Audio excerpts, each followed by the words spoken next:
어, 학생 여러분 안녕하세요. 오늘은 경계청 이론에 대해서 말씀을 드리도록 하겠습니다. 슬라이드를 넘기면서 하나씩 말씀을 드리도록 하겠습니다. 경계청이란 말 그대로 경계를 나타내는 청입니다. 그래서 어떤 경계냐면은 이 고체 부근에서는 이 마찰력 때문에, 즉 점성 효과 때문에 이 속도가 변하는 영역이 존재를 하고, 또 어느 정도 이상에서는 이 속도가 변하지 않는 영역이 존재를 하게 됩니다. 그래서 이 속도가 변하는 영역과 그리고 변하지 않는 영역, 요 경계를 나타내는 게 경계청이라고 말씀을 드릴 수가 있습니다. 그래서 금방 말씀드린 대로 이 경계청을 중심으로 해서 고체에 가까운 부분, 즉 벽면에 가까운 부분은 이 속도가 변하는 영역입니다.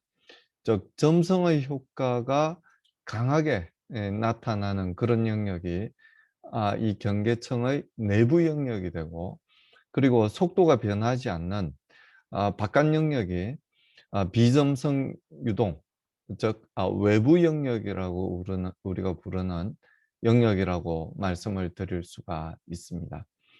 그래서 이 벽면에서의 속도는 우리가 앞서서도 말씀드린 바와 같이 이 벽면에 붙어 있는 유체의 속도는 아, 고체의 속도, 즉 벽면의 속도와 같은 속도를 가지게 됩니다.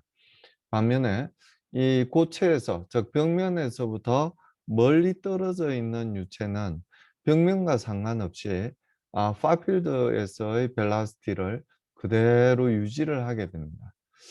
그래서 이 벽면에서의 속도인, 만약에 이 벽면이 정지하고 있다면 속도가 0이 되겠죠.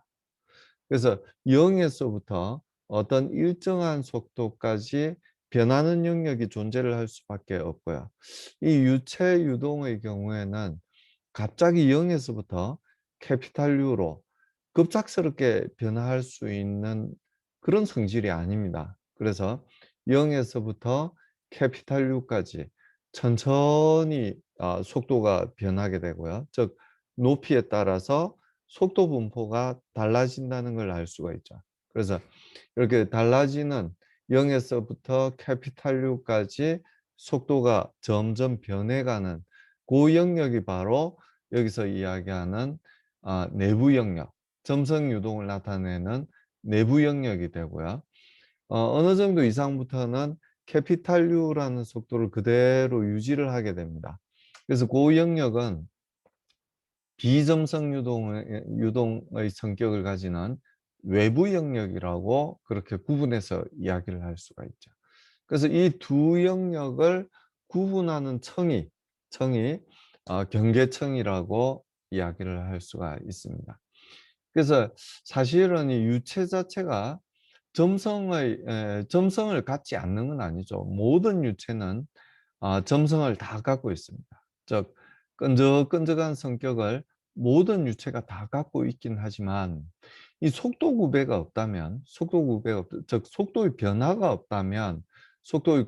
없다면 점성이 아무런 역할을 하지 못하게 됩니다. 즉 비점성 유동이나 비점성 유체나 아니면 우리가 다음에 배울 포텐셜 플로우에서 배울 비점성 유체든지 간에, 점성 유체든 비점성 유체든지 간에 속도 구배, 즉 속도 변화가 없다면 점성의 효과는 나타나지 않습니다. 그래서 이 우리가 비점성 유동이라고 표현하는 이 부분은 엄밀히 말씀드리면 비점성 유체가 아니고 점성 유체이긴 하지만 마치 비점성 유체인 것처럼 유동 그동이 보이기 때문에 비점성 유동이라는 표현을 사용하게 됩니다. 그래서 이 비점성 유체는 아니라는 걸 여러분께 다시 말씀드리도록 하겠습니다. 다음 이제 말씀드릴 내용이 이 경계청도 여러 가지 분류를 할 수가 있는데요. 예, 청유 경계청이냐, 즉 라미나 바운드리 레이어냐, 아니면은 난류 경계청이냐, 즉 터블런트 바운드리 레이어냐, 요 구분을 이제 할 수가 있게 됩니다.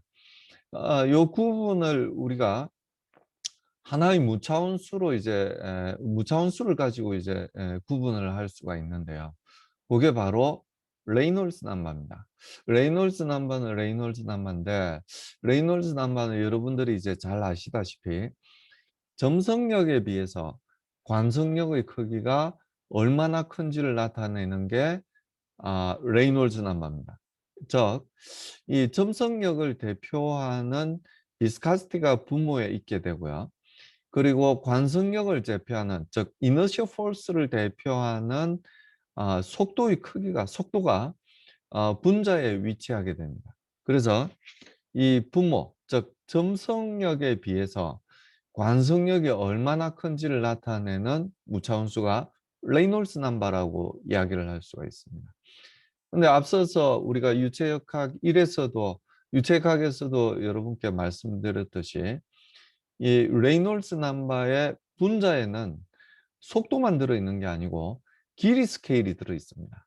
그래서 길이 스케일이 커지게 되면, 즉 어, 어떤 공주위의 유동이다 이렇게 되면 유동의 속도가 빨라지는 것과 똑같은 효과를 갖고 있는 게 뭐냐면, 공의 크기가 커지는 게 똑같은 효과를 갖고 있습니다. 그래서 이 레이놀스 넘버에는 길이 차원이 또 분자에 들어가죠. 그래서 이 레이놀스 넘버의 분모에는 비스카스티가 들어가게 되고요. 그리고 분모에는 비스카스티가 들어가게 되고, 분자에는 속도 스케일과 더불어 길이 스케일이 하나 들어가게 됩니다. 여기 보시는 바와 같이 REX라고 표시된 건 뭐냐면, 길이 스케일을 다른 값이 아닌 X를 사용한다는 X. X는 뭐냐면은 이 아래쪽 그림에서 보시는 것 같이 리딩 엣지로부터 얼마나 떨어져 있느냐의 거리를 나타내는 게 X라는 길이를 나타내는 X라는 길이가 되는 거죠.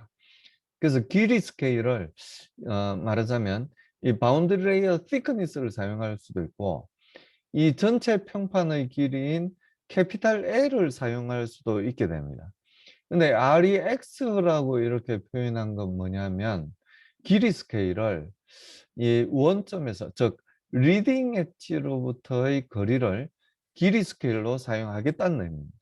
그래서 만약에 이 바운드리 레이어 thickness인 델타를 길이 스케일로 사용한다면, 여기 REX가 아니라 이 X 자리 대신에 델타를 넣어서 RE 델타를 사용하게 됩니다.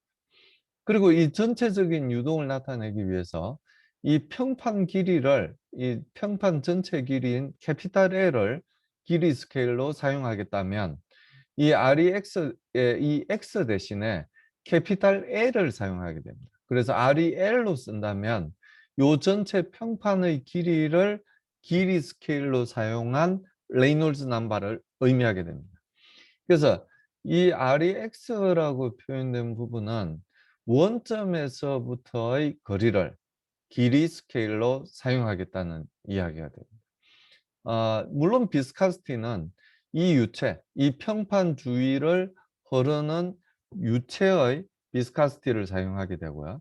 그리고 속도 스케일은 이 파필드에서의 벨라시티인 이 캐피탈 U를 속도 스케일로 사용하게 되는 거죠. 그래서 여기 속도를 나타내는 이 캐피탈 U 아래쪽에 R이 L 이꼴 10의 7성이라고 적혀 있는 이야기는 뭐냐면, 길이 스케일을 전체 길이인 캐피탈 L을 사용했을 때 레이놀즈 넘버가 10의 7성, 즉 1000만이라는 걸 의미를 하게 됩니다. X가 0일 때는, 즉 이 리딩 엣지에서는 물론 이 R이 X의 값이 0이 되게 됩니다. 분자의 길이 스케일로 X가 들어간다는 거 제가 드린 말씀 기억하시죠? 그래서 이 REX가 0이 되게 됩니다. 그리고 x가 점점 증가함에 따라서 x가 즉 11 때보다 x가 20이 되게 되면은 REX의 값도 2배가 증가하게 됩니다. 그리고 REX가 10일 때하고 REX가 100일 때를 비교를 해보면 REX의 값도 역시 마찬가지로 10배가 증가하게 됩니다. 즉 REX에 들어가는 인자 중에서 분모에 있는 비스카시티도 변하지 않고 분자에 있는 캐피탈 U도 변하지 않습니다. 이 무차원수 REX 중에서 유일하게 변하는 값이 뭐냐면은 바로 X죠. 그래서 이 REX가 나타내는 의미는 뭐냐면 REX가 나타내는 의미가 뭐냐면 무차원화된 X라고 이야기를 할 수가 있습니다. 무차원화된 X를 나타내는. 그래서 X가 커짐에 따라서 REX는 똑같이 리니어하게 증가를 하게 똑같이 커지게 됩니다. 2배가 되면 REX도 2배가 되고 X가 3배가 되게 되면 REX도 3배가 되게 됩니다. 그래서 이 REX가 나타내는 건 무차원화된 X구나. 이렇게 이해를 하시는 게 정확할 것 같습니다. 그래서 우리가 청유경계청이라고 부르는 영역은 REX가 어느 정도 영역이냐면은 0부터가 아니죠. 10의 3성부터 즉 1000부터 100만 정도까지를 청유경계청 영역이라고 우리가 이야기를 할 수 있습니다. 그리고 난류경계청 영역은 난류 영역은 10의 6성 이상 될 때 난류경계청이라고 이야기를 할 수 있습니다. 그래서 우리가 이제 이 REX 자체가 이제 무차원수기 때문에 이 델타도 x를 가지고 무차원을 하게 되면 x를 가지고 무차원을 하게 되면 어, 그러니까 좌변도 이제 무차원수가 된다는 이야기가 되겠죠. 어, 좌변은 무차원화된 바운드리 레이어 시크니스입니다. 그래서 어, 무차원화된 바운드리 레이어 시퀀스, 무차원화된 경계청 두께를 REX로 표현을 하자면 레이놀즈 넘바로 표현을 하자면 레이놀즈 넘바의 2분의 1 성분의 5라는 값으로 표현을 할 수 있습니다. 이건 뒤에 나오겠지만 실험을 통해서도 우리가 발견을 할 수가 있고요. 또 이론적인 방법으로도 발견을 할 수 있는 그런 식이라고 말씀을 드릴 수가 있습니다. 그럼 이제 좌변은 이제 무차원화된 바운드 레이어 시크니스고 우변은 그걸 REX, 즉 레이놀스 넘버로 표현한 값이긴 하지만 잘못 이해하시면 안 됩니다. 이 델타가 레이놀스 넘버가 증가함에 따라서 레이놀스 넘버가 뭐라고 말씀드렸죠? 무차원화된 X라고 말씀을 드렸잖아요. X가 증가함에 따라서 델타가 감소한다고 생각을 하시면 안 됩니다. 왜냐하면 무차원화된 델타, 즉 X로 무차원화한 경계청 두께는 X가 증가함에 따라서 감소하는 게 맞습니다. 근데 차원이 있는 경계청 두께, 즉 원래 델타 값은 X로 무차원화한 값이 좌변에 있는 거지 좌변에 델타만 있는 게 아니죠. 그래서 이 델타만 두고 생각했을 때는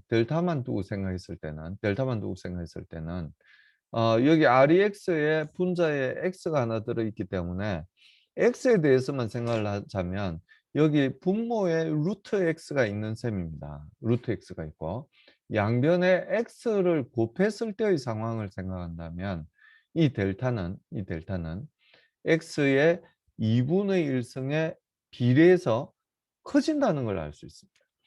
아래쪽 그림에서도 우리가 요건 이제 개념도긴 하지만요. 이 X가 증가함에 따라서 이 델타는 점점 커지는 걸, 뭐 청유 영역이든 난류 영역이든 점점 커지고 있다는 걸 우리가 확인을 할 수가 있습니다.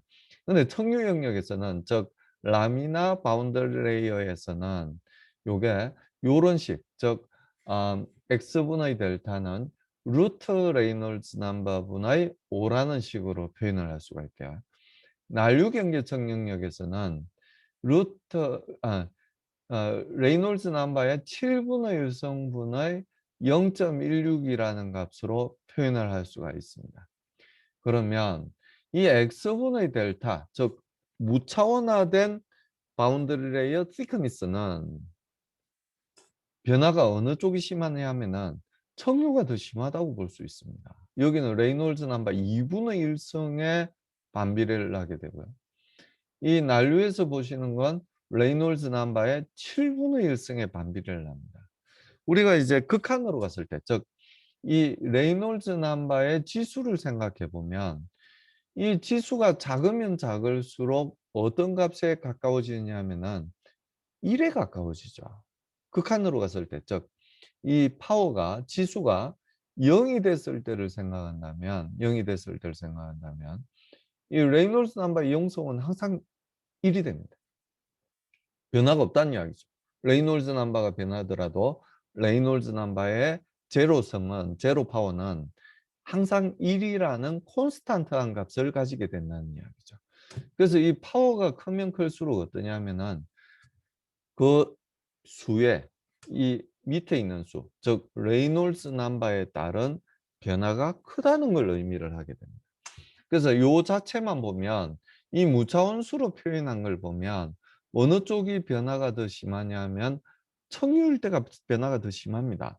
x분의 델타를 놓고 생각을 하면 얘보다, 즉 난류일 때보다 청유일 때 레이놀즈 넘버에 따른 변화가 더 심하다는 이야기죠. 더 빨리 작아진다는 이야기죠. 레이놀즈 넘버가 분모에 있으니까요. 근데 차원이 있는 값을 생각을 해보면, 즉 좌변에 델타만 있는 경우를 생각해 보면 이 청유인 경우에는 x의 2분의 1승에 비례해서 델타가 커진다는 걸 알 수가 있습니다. 반면에 난류인 경우에는 이 델타가 x의 7분의 6승에 비례를 해서 2분의 1승보다 더 변화가 심한 7분의 6승에 비례를 해서 델타가 더 커지는 걸 알 수 있습니다. 난류가. 그러니까 x분의 델타에 대해서 생각을 하면, 즉 x로 무차원화한 경계청 두께를 생각하면 청류가 더 빨리 변합니다. x가 증가함에 따라서, 즉 REX가 증가함에 따라서 더 빨리 변하지만 차원이 있는 델타에 대해서만 생각을 한다면, 델타에 대해서 생각을 한다면 난류인 경우가 더 빨리 변한다.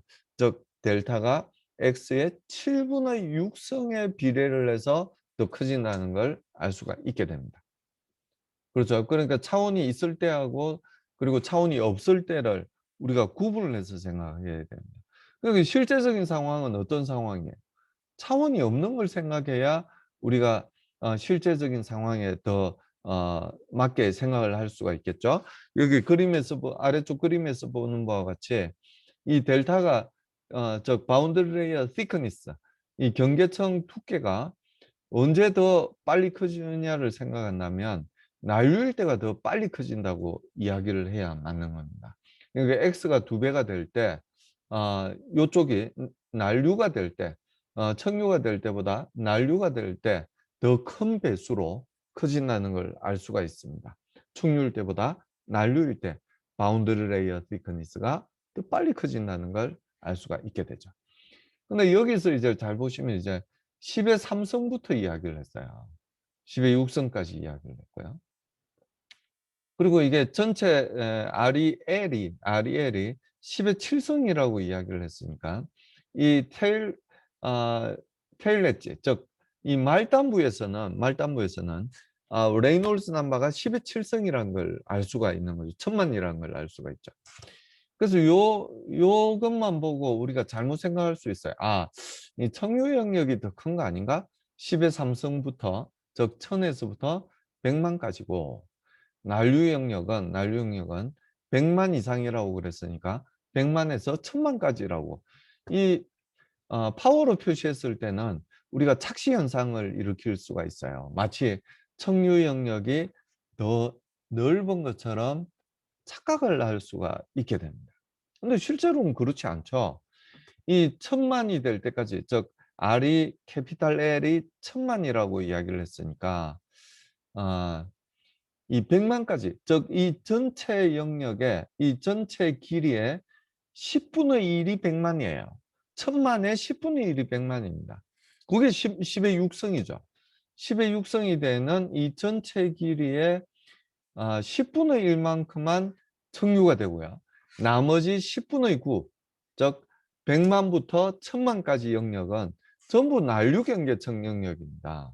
그래서 청류 영역은 사실 요 전체 힘의 균형을 생각했을 때는 우리 공학적인 입장에서는, 과학적인 입장이 아니고 공학적인 입장에서는 10분의 1에 지나지 않기 때문에 사실은 무시할 수도 있는 영역이라고 이야기를 할 수 있습니다. 그래서 이 전체 영역에 대해서 생각할 때는 앞부분에 있는 아주 작은 청유 영역을 그냥 제외시키고 해석을 하기도 해요. 뭐 물론 우리가 이제 정밀하게 해석을 한다면 앞부분에 있는 10분의 1까지 포함을 해야 되겠죠. 근데 이 만약에 길이가 10배가 더 길어진다면 10배가 더 길어진다면 어떻게 써요? R이 캐피탈 L이 10의 8승이 되게 되는 거고요. 청유 영역은 여전히 10의 6승까지입니다. 100만까지만 이 청유 영역이 되고요. 난류 영역은 나머지 99%가 난류 영역이 되게 돼요. 그래서 아주 거대한 바운더리 레이어를 갖고 있는 유조선이라든지 이런 경우에는, 아니면은 대기경계청 유동이라든지 이런 경우에는 아, 청유경계청에 대해서는 사실상 생각하지 않아도 괜찮아요. 전체를 그냥 난류경계청이라고 두고 해석을 해도 사실 큰 차이를 보이지는 않습니다. 그래서 일단은 이 청유 영역이 넓은 걸로 착각하지 마시라. 지금 이 아래쪽 그림에서 보시는 경우에만 보더라도 전체 영역의 10분의 1에 지나지 않는다. 10분의 9는 난류경계청 영역이다. 라는 걸 다시 한번 생각해 두시기 바랍니다. 그래서 여기 10의 3성보다 이 작은 영역, 즉, 이 청유경계청이 10의 3성보다 큰 영역이 청유경계청이라고 했는데, 10의 삼성보다 작은 영역은 그러면은 뭐냐? 이건 경계청이 아니냐? 이렇게 이야기를 할 수 있겠죠. 그래서 이 영역은 우리가 경계청 해석을 하는 그 범위에 들어가지 않는 영역이에요. 즉, 이 레이놀즈 넘버가 REX가 10의 삼성보다는 작은, 1000보다 이 작은 영역은 사실은 우리 경계청 유동에서 다루는 부분이 아닙니다. 경계청 유동에서 다루는 부분이 아닙니다. 그래서 이 점성의 영역이 여기 표현되어 있는 건 매우 넓고 평판의 상류와 상하류로 멀리까지 영향을 미치는 부분이 바로 이 이 저속 유동, 즉 10의 3성보다 작은 이 리딩 엣지의 아주 가까운 부분, 이 부분이 바로 10의 3성보다 작은 영역이라고 이야기를 할 수가 있습니다. 여기 뒤쪽에 보시면 이 속도가 이렇게 변하는 요런 그래프를 보실 수 있는데요. 그러니까 벨라스티 프로파일을 보실 수가 있는데요. 이 속도가 어떻게 분포가 되어 있냐면은 이 유동 방향의 속도가 도미넌트하지, 이 벽면에서의 수직 방향, 벽면에서의 수직 방향, 즉 아래 위로 나타내는 Y 방향의 속도 성분은 거의 0에 가깝다는 걸 알 수가 있습니다. 그래서 우리가 경계청 유동을 해석을 할 때는 이 Y 방향의 속도, 즉 벽면에서의 수직 방향 속도는 거의 무시할 수 있는 경우에만 경계청 유동 해석을 할 수가 있습니다. 그게 단서 조항의 하나거든요. 근데 여기 리딩 엣지에서 아주 가까운 부분은 어떠냐면 이 비스카시티 때문에, 점성 때문에 위쪽 방향의 속도 성분이 존재할 수밖에 없는 영역이 바로 리딩 엣지 근처에서의 속도 분포라고 말씀을 드릴 수 있습니다. 그래서 이 아무 벽면이 없을 때 평탄하게 오던 이 캐피탈 U라는 콘스탄트한 벨라스티 프로파일을 갖고 이 평판에 뾰족한 엣지를 갖고 있는 리딩 엣지를 갖고 있는 이 평판에 접근을 하게 됩니다. 이 똑같은 속도를 갖고 접근을 하게 되죠. 그러다가 갑자기 이 평판을 만나게 됩니다. 유동이. 그러면 이 평판 바로 위에 있는 속도는 어떤 속도를 가지고 있어야 되냐면 그 유체 덩어리의 속도가 이 평판의 속도와 똑같은 제로의 속도를 가져야 돼요. 0의 속도를 가져야 돼요. 그래서 여기에서 갑자기 감속이 되게 되는 거죠. 평탄한 캐피탈 U라는 속도를 그대로 갖고 오다가 갑자기 이 벽면 근처에 있는 이 평판 근처에 있는 유체 덩어리들은 제로의 속도를 가지고 있어요. 그래서 이 압력 변화도 아래 위쪽으로의 압력 변화도 생기게 되는 게 바로 이 영역입니다. 이 영역. 그러니까 아래 위쪽, 아래 위의 그 압력 변화가 있기 때문에 사실은 이 윗방향의 벽면에서 수직 방향의 이런 속도 성분이 생기는 것도 압력의 영향이 크게 되는 거죠. 유동이 압력이 큰 쪽에서 작은 쪽으로 흐르나요? 아니면은 작은 쪽에서 큰 쪽으로 흐르나요? 물론 압력이 큰 쪽에서 작은 쪽으로 흐르게 됩니다. 그 유체에 압력을 부여하는 유체 기계를 우리는 액체인 경우에는 펌프라고 이야기를 하고 그리고 기체인 경우에는 송풍기 또는 압축기라고 우리가 이야기를 하게 되는 거죠. 그래서 이 영역은 이 점성청하고 비점성청, 즉 우리가 경계청이라고 계속 이야기하고 있었던 이 경계청 내부하고 외부 사이에 디카플링이 생기는 게 상관없는 게 아니고 상호작용이 매우 커요. 요 영역을 굳이 나눈다고 하더라도 나누지 않습니다. 나눈다고 하더라도 매우 크다는 이야기죠. 점성의 영향을 받는 부분하고 영향을 받지 않는 부분하고 이 상호작용이 크다고 이야기를 할 수가 있습니다. 그래서 요 앞부분, 즉 리딩 엣지 근처에서의 유동 해석은 이 경계성 이론으로 여러 번 말씀드리지만 경계성 유동으로 해석하지 않는 부분입니다. 실험적인 방법이나 아니면 전산적인 방법, 즉 CFD 방법으로 해석을 해야만 되는 부분이 여기 벽면에서 리딩 엣지에서 아주 가까운 부분이죠. 그래서 요 전체 영역이 이제 계속 말씀드리지만 10의 7성이라고 그랬잖아요. 여기 7이 빠져서 죄송한데요. 10의 7성이라고 이야기를 했으니까 그 영역이 차지하는 부분은 10의 3성까지죠. 10의 7성분의 10의 3성.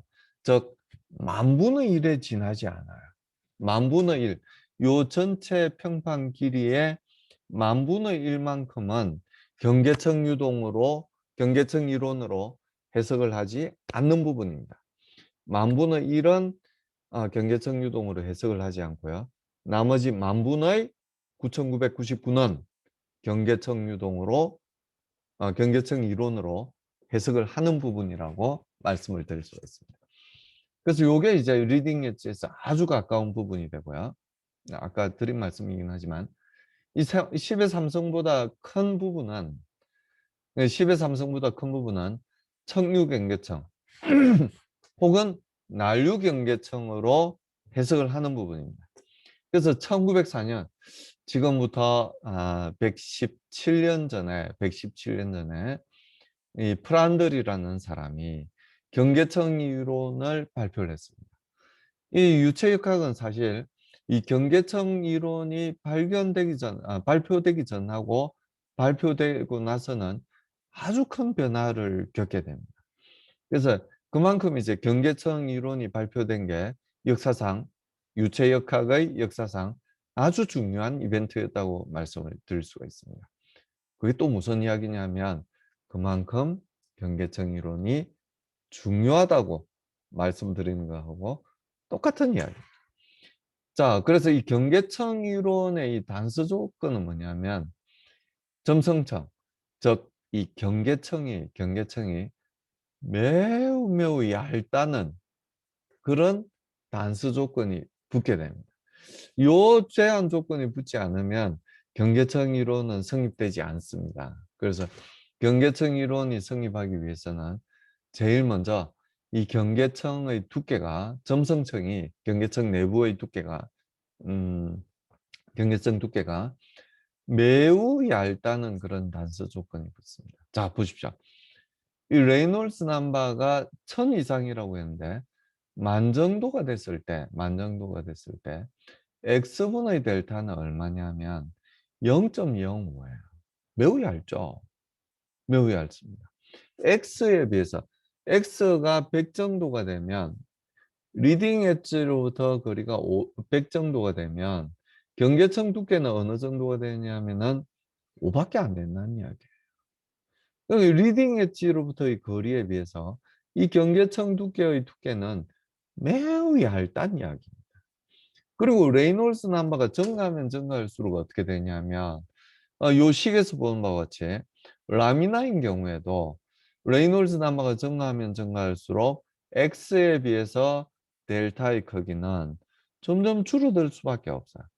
그러니까 이 10의 4승에서 10의 만에서 10만이 된다면 레이놀스 넘버가 10배가 되죠. 레이놀스 넘버가 10배가 된다는 이야기는 무슨 이야기예요? 리딩 엣지로부터의 거리가 10배가 됐다는 이야기. 리딩 엣지로부터의 거리가 10배가 된다면, x분의 델타는 거의 3분의 1 이하로 줄어들게 됩니다. 5%였다면, 즉 100이라는 x로부터 100이라는 거리가 떨어졌다면 이 바운더리 레이어 thickness는 5라고 말씀드렸잖아요. 근데 레이놀스 넘버가 10만으로 증가한 경우에는 x로부터의 거리가 100이라면 바운더리 레이어 thickness는 1.6에 지나지 않는다는 이야기예요. 그리고 다시 또 10배가 커져서 100만이 됐다면, 레이놀스 넘버가 100만이 됐다면 리딩 엣지로부터의 거리가 100이라면 이 벽면에서부터 바운더리 레이어까지의 거리, 즉 경계청 두께는 0.5밖에 되지 않는다는 이야기예요.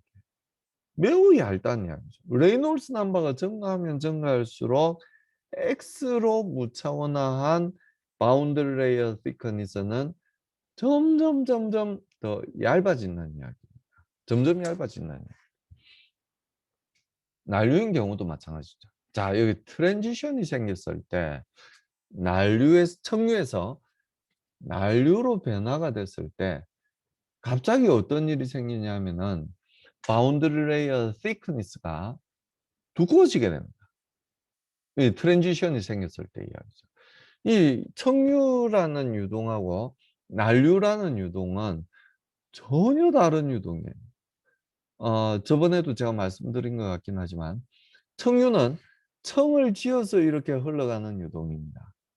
난류는 어떤 유동이냐면은 청의 경계가 없어지는, 1청으로 가던 유체 덩어리가 2청으로 갈 수도 있고요. 3청에 있던 유체 덩어리가 2청으로도 갈 수 있고 1청으로도 갈 수도 있어요. 유체 덩어리들이 막 섞이는 부분이 어디냐면은 난류입니다. 청류는 섞이지 않죠. 섞이지 않고 1청으로 가던 유체는 계속 1청으로만 가고 2청으로 가던 유체는 계속 2청으로만 갑니다. 그래서 잘 생각해 보시면 이 청류 경계청이 같은 10의 6성이라는 레이놀스 넘버가 같은 10의 6성이라도 난류인 상태하고 청류인 상태하고 이 바운더리 레이어 thickness는 전혀 달라지게 됩니다. 청유일 때는 0.005에 지나지 않지만 막 섞이는 경우, 가 생기게 되면 갑자기 두꺼워진다는 이야기. 그래서 나중에 또 말씀드릴 기회가 있겠지만 속도 프로파일 자체가, 벨라시티 프로파일 자체가 라미나 바운더리 레이어일 때하고 터블런트 바운더리 레이어일 때하고 전혀 다릅니다. 전혀 다른 양상을 보입니다. 청유 경계청일 때하고 난류 경계청일 때는 속도 프로파일 자체가 전혀 다른 양상을 보이게 됩니다.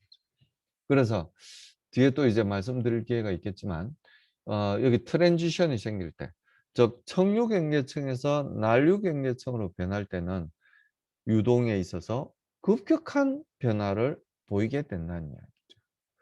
그러니까 사실 이 유체 덩어리들은 이 벽을 만나게 되면, 이 평판을 만나게 되면 어떻게 하려고 이 유체 덩어리는 노력을 하냐면은 이 벽을, 이 평판을 뒤로 계속 밀라고 노력을 해요. 이쪽으로 계속 밀라고 이렇게 노력을 합니다.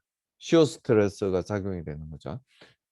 요 유체, 이 평판이 뒤로 밀리지 않는 이유는 뭐냐면 요쪽 방향으로 힘을 주고 있기 때문이에요. 얼마만큼의 힘?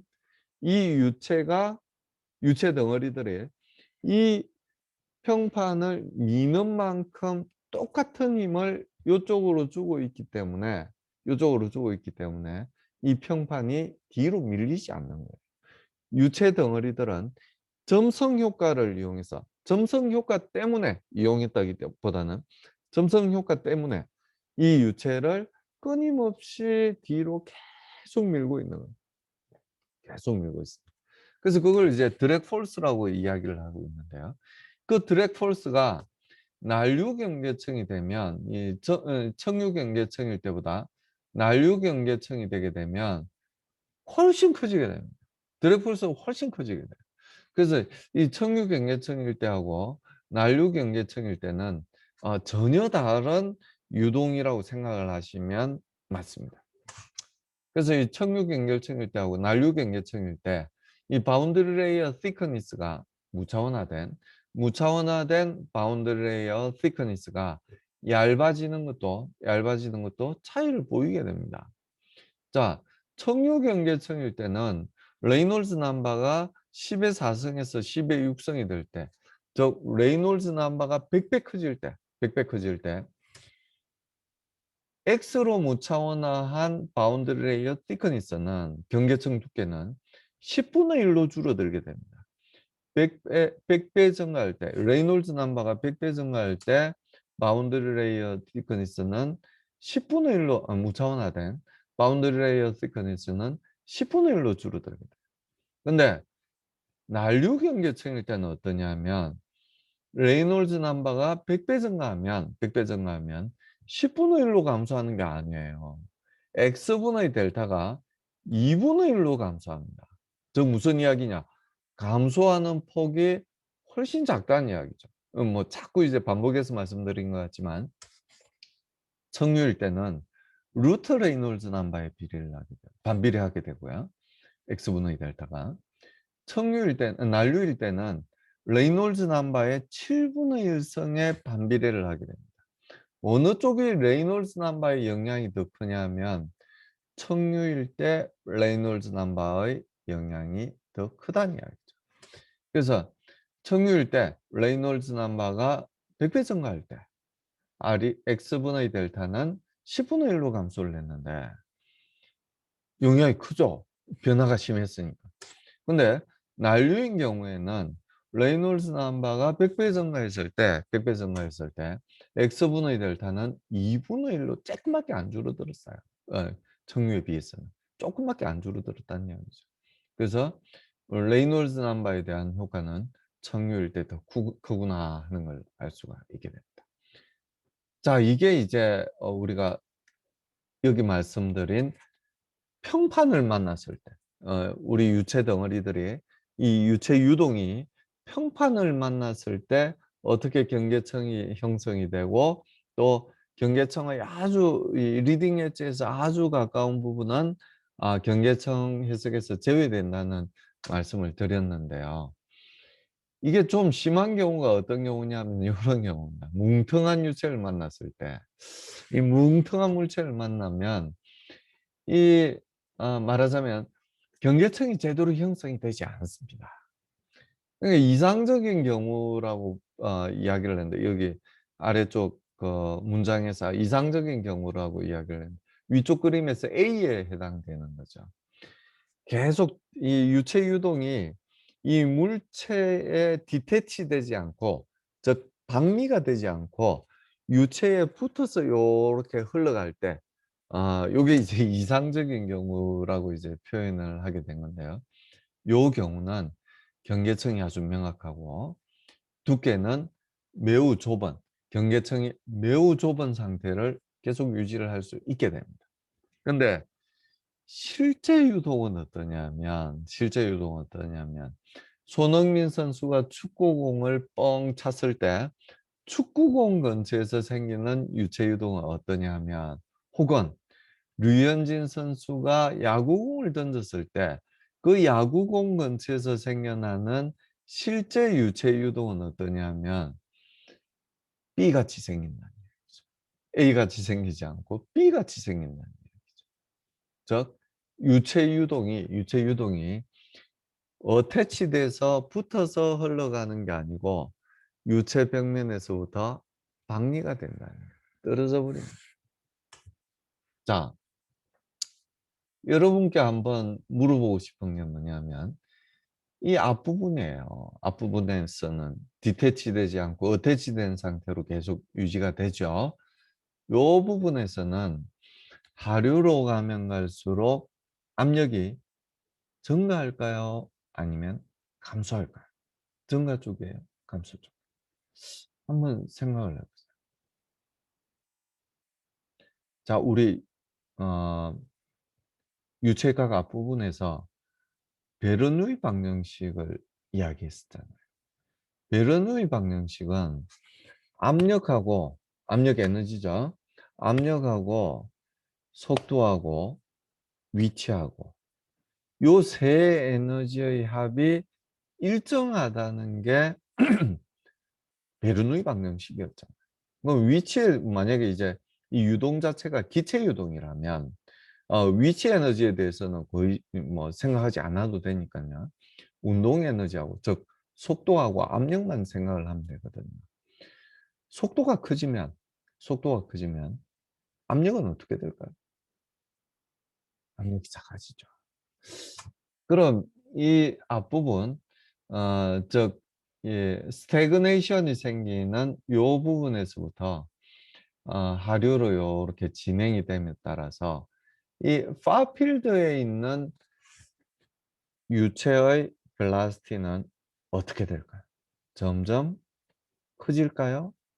속도가 점점 커질까요? 아니면 속도가 상류 쪽보다 하류 쪽이 속도가 작아질까요? 당연히 속도가 커지겠죠. 유동이 흘러가는 면적이 줄어드니까요. 유동이 흘러가는 면적이 요 앞부분, 이 공의 앞부분에 있어서는 유동이 흘러가는 면적이 점점 줄어드는 게 사실이에요. 그럼 면적이 줄어들면 속도는 증가하게 되겠죠. 그러면 속도가 요쪽보다 요쪽에서 속도가 증가하게 되면, 속도가 커지게 되면 압력은 어떻게 될까요? 압력은 반대죠. 압력은 이 베르누이 방정식에서 보신 바와 같이 속도 때문에 갖고 있는 운동 에너지가 커지면 커질수록 압력 에너지는 작아지게 되는 거죠. 압력 에너지가 작아진다는 이야기는 무슨 이야기냐면 압력이 작아진다는 이야기예요. 즉, 이 앞부분은 하류로 갈수록 압력이 점점 작아진다는 이야기. 윗그림에서 생각을 한다면 이 앞부분은 이 스태그네이션으로부터 시작해서 이 정상으로 갈 때까지는 점점 속도가 증가하는 부분입니다. 그래서 압력은 점점 작아지게 되는 거죠. 이 뒷부분은 어떠냐 하면은 유동이 흘러가는 면적이 커지게 되는 거죠. 유동이 흘러가는 면이 커진다는 이야기는 속도가 어떻게 된다는 걸로 있네요. 속도는 줄어든다는 걸로 있네요. 속도가 줄어들면 압력은 어떻게 되죠? 압력은 커지게 된다는 거예요. 그래서 요 앞부분은 어, 앞쪽에 압력이 크고 뒤쪽에 압력이 작은 부분이에요. 이쪽에 압력이 크고 압력이 작은 부분. 자, 그러면 이 유체 덩어리들을 놓고 생각을 해봅시다. 여기 유체 덩어리가 하나 있어요. 이쪽이 압력이 크고 이쪽이 압력이 작아요. 그럼 이 유체는 어느 쪽으로 미는 힘을 받을까요? 이쪽으로 미는 힘을 받겠죠. 압력이 큰 쪽에서 압력이 작은 쪽으로 미는 힘을 받게 됩니다. 우리가 뭐 요런 판이 있다면 요쪽에 압력이 크고 요쪽에 압력이 작다면 어느 쪽으로 밀리겠어요? 당연히 요쪽으로 밀리죠. 양쪽의 압력이 똑같다면 밀리지 않고 그대로 있겠죠. 요쪽이 오른쪽의 압력이 더 크다면 요쪽보다 요쪽으로 밀리겠죠. 그래서 이 inertial force하고 압력에 의해서 받는 힘을 생각하자면 이 앞부분은 어떠냐면은 압력에 의해서도 앞쪽에서 뒤쪽으로 밀고 있고 inertial force도 앞쪽에서부터 뒤쪽으로 가는 inertial force예요. 그렇죠. 이 유동의 방향을 이야기하는 거예요. 요쪽으로 가고 있는데 압력이 미는 쪽도 어느 쪽이냐면은 이 스태그네이션 포인트에서 정상으로 미는 힘이 작용을 한다는 이야기. 압력도. 근데 요 뒷부분은 조금 다른 이야기예요. 유동이 흘러가는 방향은 왼쪽에서부터 오른쪽으로 요렇게 흘러가고 있죠. 근데 압력은 어느 쪽에서 어느 쪽으로 미냐면 뒤쪽에서부터 앞쪽으로 밀고 있다는 이야기. 뒤쪽에서부터 앞쪽으로 밀고 있다는 이야기. 그래서 만약에 이너셜 포스가 큰, 즉 벽면에서부터 멀리 떨어져 있는 유체의 경우에는 이너셜 포스가 커요. 이해되세요? 벽면 가까이에 있는 유체 덩어리들은 어때요? 속도가 작아요. 벽면에서의 속도는 심지어 0이에요. 벽면에서 가까운 유체는 벽면에서부터 먼 유체보다 속도가 작아요. 속도가 작다는 이야기는 이너시어 포스가 작다는 이야기입니다. 그러면 벽면에서 멀리 떨어져 있는 유체들은 이너시어 포스가 크기 때문에 웬만한 압력으로 뒤에서부터 앞으로 민다고 그래도 뒤에서부터 앞으로 밀어도 뒤로 밀리진 않아요. 원래 이너시어 포스가 크니까. 근데 벽면에 가까이 있는 유체 덩어리들은 속도 자체가 작잖아요. 벽면에서 그 점성 효과 때문에 벽면에서 속도가 제로고 조금 떨어져 있으면 속도가 조금밖에 안 될 건데 걔들을 뒤에서부터 앞으로 민다면 이 유체 덩어리들은 이너시어 폴스가 약하기 때문에 뒤로 밀릴 수 있다. 그래서 결국 실제 유동에서는 어떤 일이 생기냐면 BS와 같이 이런 박리가 생기게 됩니다. 여기 거꾸로 도는 유체들이 요렇게 있어요. 요렇게 거꾸로 도는 유체들이 있어요. 왜? 이 벽면 근처에서 유체들은 역방향 속도를 가지게 된다는 이야기예요. 원래 AS와 같이 그런 속도를 가지고자 하는데 압력 때문에 압력이 뒤에서부터 앞으로 미니까 하류에서부터 상류로 미니까 밀린다는 이야기.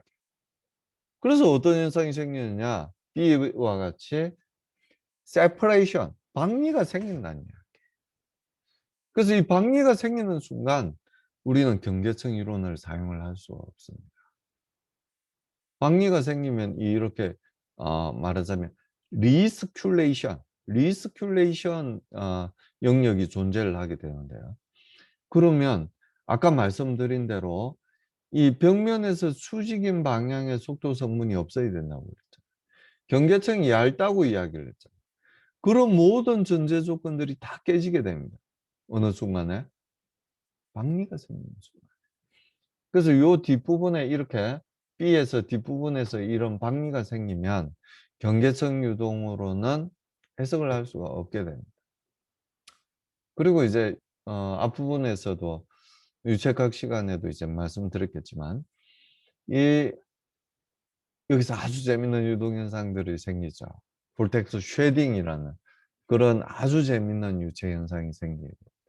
그래서 이 볼텍스 쉐딩 때문에 어, 와흘림이라고 우리말로는 이야기를 하는데요. 와흘림 현상 때문에 이 공 자체가, 이 실린더 자체가 아래 위로 흔들리는 그런 현상도 생기게 됩니다. 어떠세요?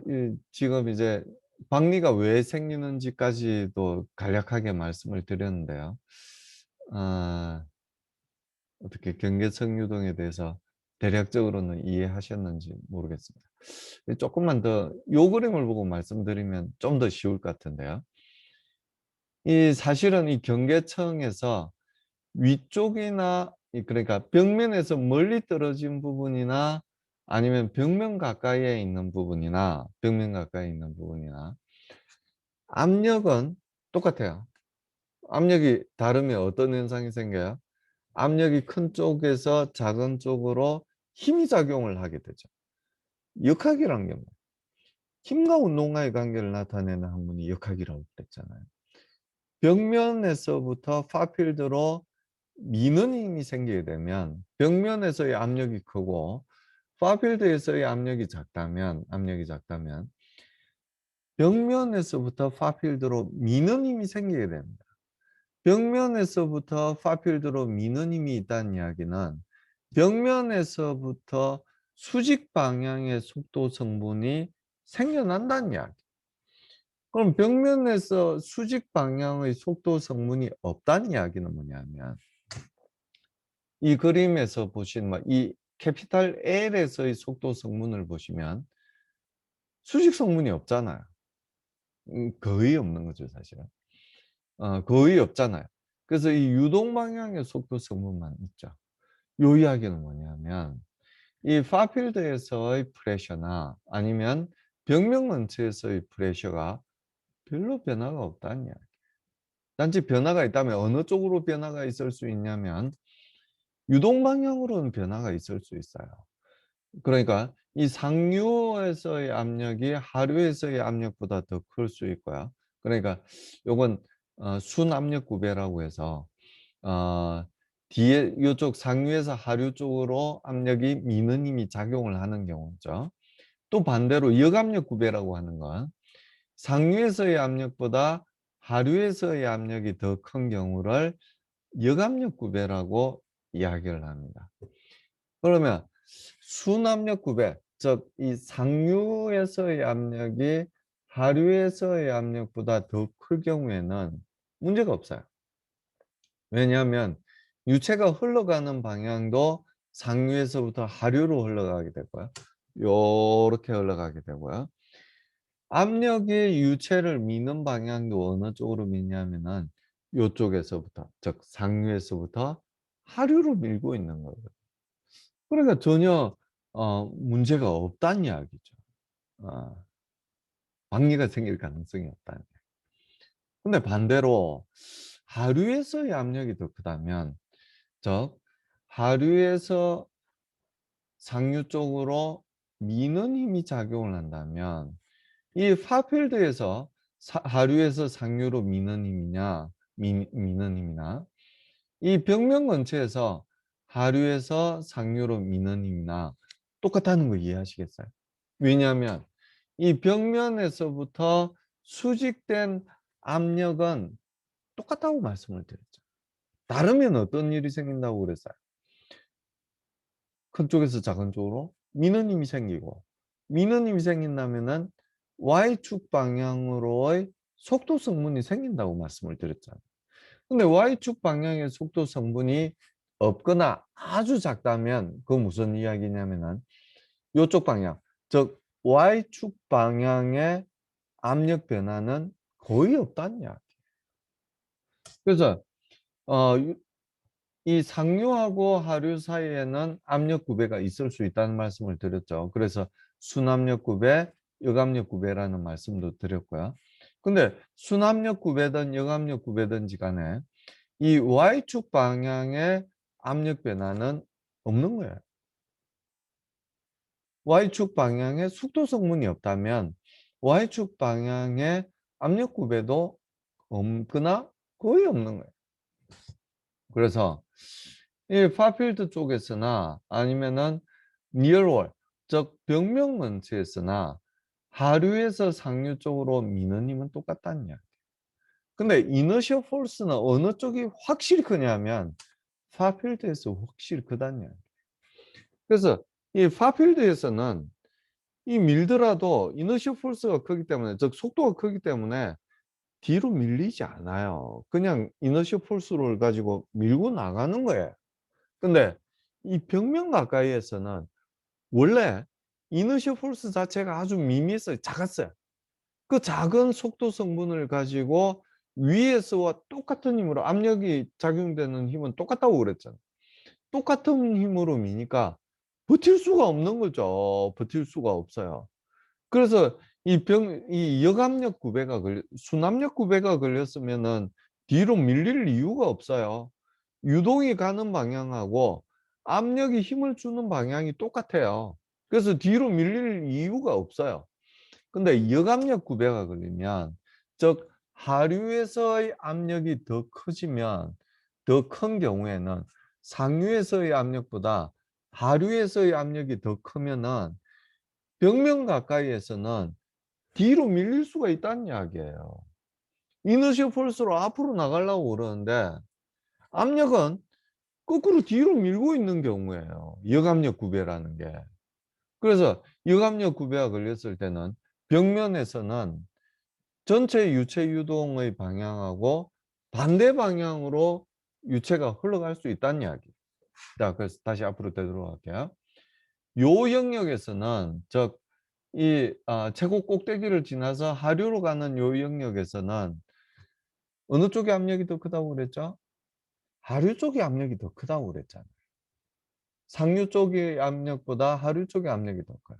그래서 유체 유동이 진행하는 방향하고 압력이 미는 방향하고 서로 다르다는 이야기예요. 힘의 방향이 서로 다른 거예요. 그러니까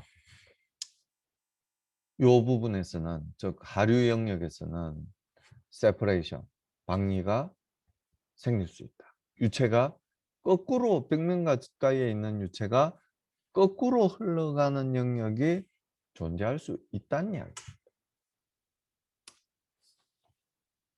그래서 요 그림을 보면서 이제 제가 말씀드렸지만, 요 그림에서는 금방 그 이야기를 하려는 건 아니죠. 조금 다른 이야기를 하려고 그러고 있어요. 조금 다른 이야기를 하려고 그러고 있습니다. 요 그림에서는 뭘 이야기하려고 그러냐면, 칼만이라는 사람이 1921년에 발표한 운동량 적분법이란 걸 이야기하려고. 요 이론을 보면 정말로 칼만이 천재구나 하는 걸 느낄 수가 있습니다. 그래서 이 부분은 조금 쉬었다가 다시 말씀드리도록 하겠습니다.